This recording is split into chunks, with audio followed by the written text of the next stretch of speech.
बहुत बढ़िया सिद्धांतिक और बहुत मार्मिक ये बात आपको बताते हुए हमें भी बहुत खुशी हो रही है। पंडित ऋषभ शास्त्री जी भगवान की जो वाणी है उसको धवला महाधवला जैसे ग्रंथों में हमारे महान महान आचार्यों ने अपनी मेहनत और लगन से लिख करके हमें दिया। लगभग 2 लाख प्रमाण ग्रंथ, 2 लाख प्रमाण गाथाएं उन ग्रंथों में लिख चुके। कितनी? और एक एक गाथा पे एक एक ग्रंथ, और एक एक ग्रंथ ना जाने कितने निर्ग्रंथ बना दे। इतना बड़ा परम उपकार उन आचार्यों ने मां जिनवाणी के रूप में हमें दिया। इसमें एक बहुत बड़ी बात कही है, उसको समझना मुश्किल है पर हम समझाने की कोशिश करेंगे। उसमें लिखा है अग्नि का भी शास्त्र होता है। हमारे आचार्यों ने हर विषय पर शास्त्र लिखा। कुबरेन जी किस पर लिखा? हर विषय पर, वास्तु पर लिखा, मंत्र पर लिखा, तंत्र पर लिखा, यंत्र पर लिखा, खाने पीने के विषय पर लिखा, औषधि के विषय में लिखा, सूरज चांद चंद्रमा और इनको नापने के विषय लिखा। हर ग्रंथ उन्होंने लिख दिया। सिर्फ फर्क ये है हमने पढ़ा नहीं। जिस दिन हम पढ़ लेंगे, समझ लेंगे, उस दिन कहेंगे कि जैन दर्शन के अलावा जीवन में कोई और कुछ है। इन्हीं को पढ़ना है। नागपुर की यूनिवर्सिटी में एक बहुत बड़े विद्वान रहते थे, और जब भीमराव अंबेडकर साहब ने संविधान की रचना करी तो उनको सारे धर्मों के ग्रंथ दिए गए कि आप पढ़िए, क्योंकि सभी धर्मों को मिलाकर आपको संविधान की रचना करना है। आपको मालूम नहीं होगा, उन्हें खूब मेहनत करी, सब धर्मों को उन्होंने पढ़ लिया, लेकिन कोई निर्णय नहीं ले पा रहे थे कि मैं क्या करूं, कैसे संविधान की रचना करूं।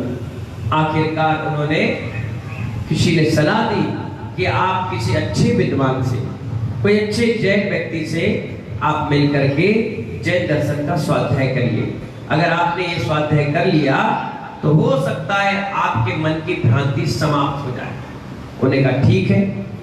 एक पुस्तक आई जैन दर्शन की, उन्होंने सिर्फ 1 पेज पढ़ा। श्रेयांश भैया कितना पेज पढ़ा?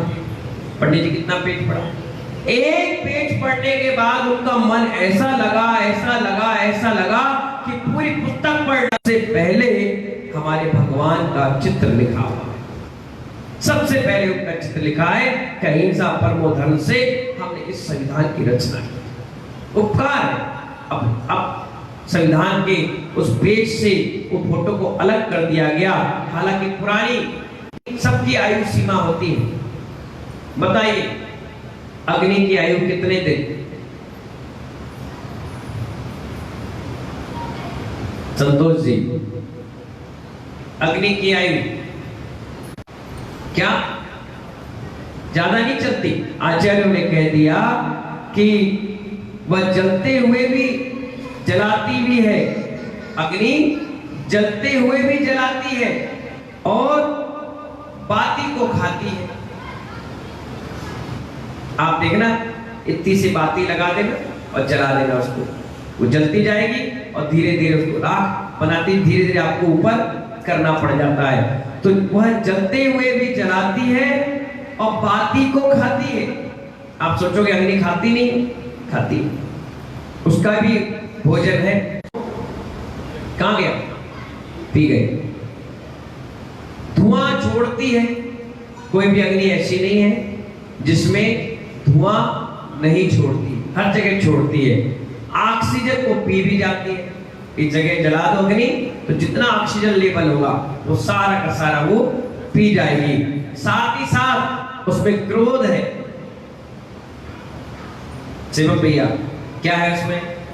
मरीद भाई छूकर ही दिखा दे।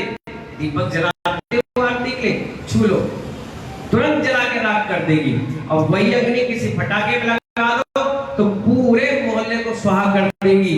वही किसी एटम बम में लगा दो तो पूरे शहर का शहर नाश आने वाली 10, 20, 50 साल तक लूले लंगड़े अपाहिज पैदा होंगे, ऐसा परमाणु बम। तो कहने का मतलब है सीधा करो तो भी, उल्टा करो तो, लिटा दो तो भी वो जलेगी, तो सीधे खड़ी हो जाएगी। इतनी अकड़ उसके अंदर होती है। तो थोड़ी देर फूको, फूक यूं होगी, फिर वापस सीधी हो जाएगी। उसके अंदर लचक है ही नहीं। तो आचार्य कहते हैं वो कभी झुकती ही नहीं है। इतनी मिनट के बाद देखना क्या मिलेगा उसमें पंडित जी, स्वाहा। अनिल जी क्या मिलेगा, स्वाहा, कुछ बचेगा ही नहीं। तो इतना ज्यादा चारों कसाए एक अग्नि में। तेरे घर वालों ने दिया क्या, क्या लेके आई थी तू बता, कितना ही दे दो। मैं कह रहा हूं हीरे की जड़ित अंगूठी दे दो, 9 लाख हार दे दो, बड़ी बड़ी बिल्डिंग दे दो, पैसा दे दो, सारी संपत्ति दे दो, उसके बाद भी लड़की का बाज है। यहाँ आहार दिए और वहां एक माला भी उन्होंने फेर ली, तो आपका पूरा आहार का पुण्य उनके खाते में जुड़ गया। इतना बड़ा पुण्य। मूर्ति दान दीजिए, मूर्ति धोखा नहीं देगी। आज के बाद अगर आपकी पीढ़ी भी नहीं है, बच्चे भी नहीं है, परिवार भी नहीं है, तो आने वाले 150, आज उनकी सीढ़ियां नहीं है, आगे पीछे कोई पूछने वाला नहीं है। लेकिन निकम्मा सत्य भी कहते हैं, फलाने चंद की बगीची, फलाने चंद की नसिया, फलाने चंद जी का धर्मशाला। क्यों?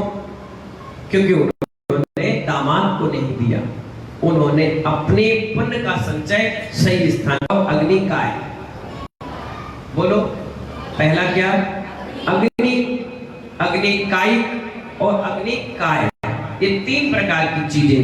अग्नि का मतलब संज्ञा हो गया, नाम, नाम संज्ञा हो गया, ये अग्नि है। करके राख हो गई, कुछ नहीं बचा, बिल्कुल बुरादा बचा, तो उसने कह दिया अग्नि काय। अब ये शरीर जला हुआ पड़ा है। इसी प्रकार जैसे आदमी का शरीर निकल जाने के बाद मुर्दा शरीर पड़ा होता है, इसी प्रकार अग्नि बुझ जाने के बाद जो राख और कोयला बचता है तो अग्नि काय। इस प्रकार 3 व्यवस्थाओं में अग्नि को बांटा गया। पहला क्या, अग्नि, दूसरा अग्नि काय और तीसरा अग्नि काय। अग्नि का मतलब अग्नि और अग्नि काय का मतलब जल रही है, दिख रही है आपको, और अग्नि काय मतलब जलकर राख हो चुकी है। ये अग्नि भी अच्छी भी होती है और बुरी भी, बहुत दयालु भी होती है अग्नि। अभी आपने उसकी बुराई सुनी, अब अच्छा भी तो सुन लो। आचार्य कहते हैं अंधेरा हो तो लालटेन का काम करती है। क्या करती है? अंधेरा हो तो लालटेन का काम करती है।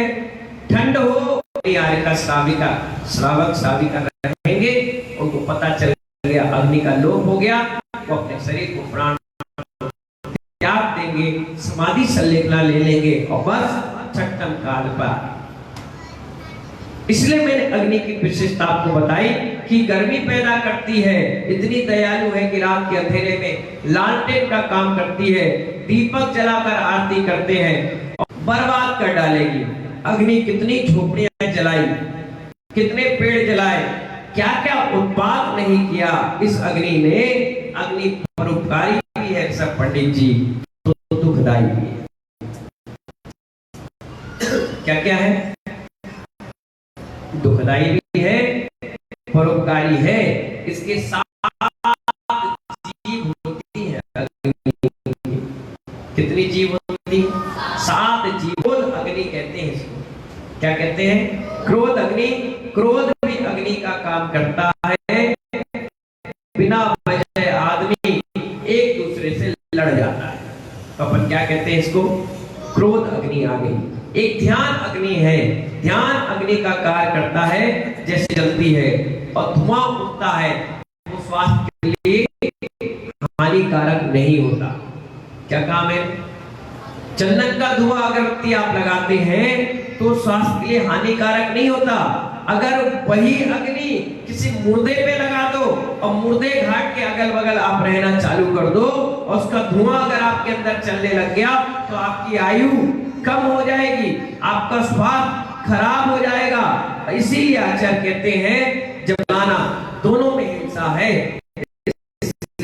दिगंबर संत इसका उपदेश नहीं देते। इस श्रावक के काम है वो जलाते भी हैं और बुझाते भी हैं। कई जैसे आप लोग का जीवन पहले चला गया, ऐसे अग्नि के भी प्राण हरण होते हैं। आपने चूल्हा जलाया और चूल्हे जलने के बाद वो कम से कम 4 घंटे अग्नि रहती, आप 1 घंटे में रोटी बन गई, तो आपने क्या किया? बड़े बड़ी फैक्ट्रियां होती हैं, जैसे राइस मिल हो गई, बड़ी बड़ी जहां तेल निकलता है पेट्रोलियम, वहां एक बार आग लगती है जिंदगी भर नहीं बुझती। अब आप कहोगे वो अग्नि तो भाई 3 दिन से ज्यादा जी नहीं रही, जो पहले अग्नि लगी थी वो तो कब से खत्म हो गई। अब उसमें ईंधन डलते जा रहा है, डलते जा रहा है, डलते जा रहा है, वो अग्नि खत्म हो रही है, नहीं आ रही है, खत्म हो रही है, नहीं आ रही है, इसको खड़ी कर देगी और वो हमारे लिए दुखदायी है। इन्हीं मंगल भावनाओं के साथ आज आप देखिए कितना शुभ सगुन, कितना मंगलकारी कार्य आपके यहाँ हिरोर में हो रहा है। सालों साल व्यक्ति इंतजार करता है पंचकरण प्रतिष्ठा महोत्सव के लिए, मिन्नतें मांगता है, जापे करता है, अनुष्ठान करता है। मालूम है करल में कभी पंचकड़क नहीं हुआ।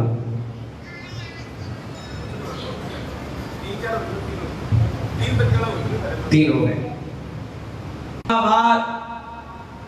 एतमादपुर, टूंडला, सब जगह हो चुका, आगे भी कुरावली वगैरह में भी हो गया।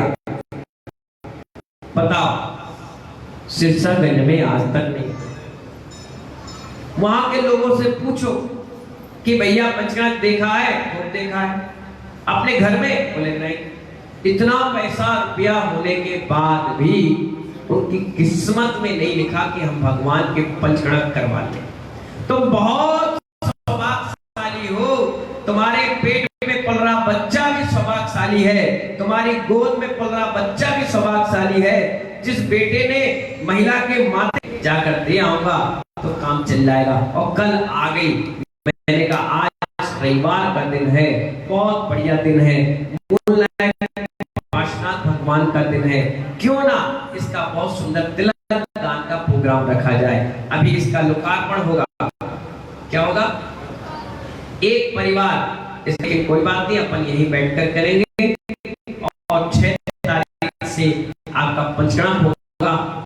उसकी विधि नायक प्रतिमा है ये। इस प्रतिमा के दातार हमारे सुरेश चंद जी जैन, सुमेर चंद जी जैन, पांड्या परिवार जो कर्मयोगी और शालीमार के बीच में रहते हैं, आगरा निवासी हैं। ये प्रतिमा उनके भाव थे कि मुझे देना है, मैंने कहा ठीक है आप दे दीजिए। और ये प्रतिमा प्रतिष्ठा होने के बाद बराबर व्यक्ति करेगा, छोटी सी बच्ची हो, बड़ी सी महिला हो, ये हो, वो हो, जेंट्स हो, लेडीज हो, सब तिलक करिए, खाली हाथ नहीं होता, इसलिए उसका व्यवस्था बना लीजिएगा।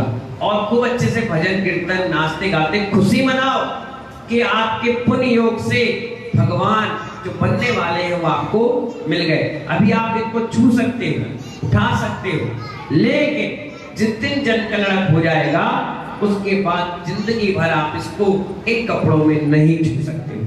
ठीक है ना?